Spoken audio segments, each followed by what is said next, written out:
Le mystère, la peur, ça peut être quelque chose de délicieux. Et dans le domaine, je suis plutôt du genre fin gourmet. Alors si tu me le permets, laisse-moi te raconter quelque chose que t'es pas prêt d'oublier.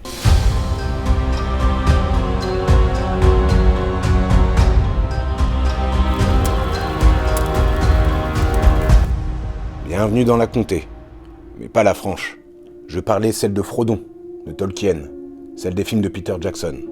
Tu savais que l'immense illustrateur John Ho, qui a inspiré l'univers du Seigneur des Anneaux, habite à 2 pas à Neuchâtel, en Suisse voisine, et que nos montagnes, nos vallées, comme celle de la Loue, ont également inspiré sa plume?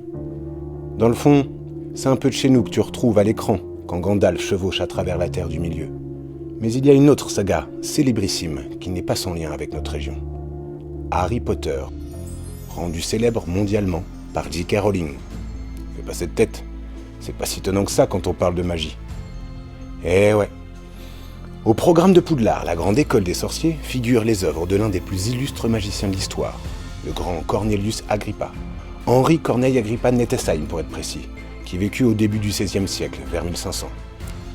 Philosophe, alchimiste, expert en arts mystiques, il aura incarné, dans la réalité, ce qui se rapproche le plus d'un Dumbledore de son temps. Le lien avec notre région, c'est que non seulement il y vécut, mais à partir de 1509, il y enseigna. Et à l'université, s'il te plaît. Quelle matière, à ton avis? La magie, bien sûr.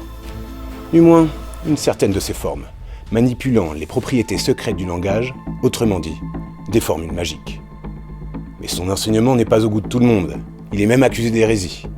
Tu connais la proportion des gens de chez nous à vouloir chasser ou brûler tous ceux accusés de sorcellerie. Agrippa fait donc ses valises et part sur les routes de l'Europe pour échapper au sort que lui réservent certains francs-comtois.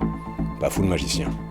Il n'en reste pas moins la figure typique du magicien de dessin animé, du sorcier entouré de grimoires qui voue son existence à percer les mystères de la nature. Un autre de ces héros oubliés de l'histoire secrète de la Franche-Comté, qui en compte beaucoup d'autres. Alors, tu y crois cette histoire? En tout cas, tu ne pourras plus dire qu'on ne te l'a jamais racontée.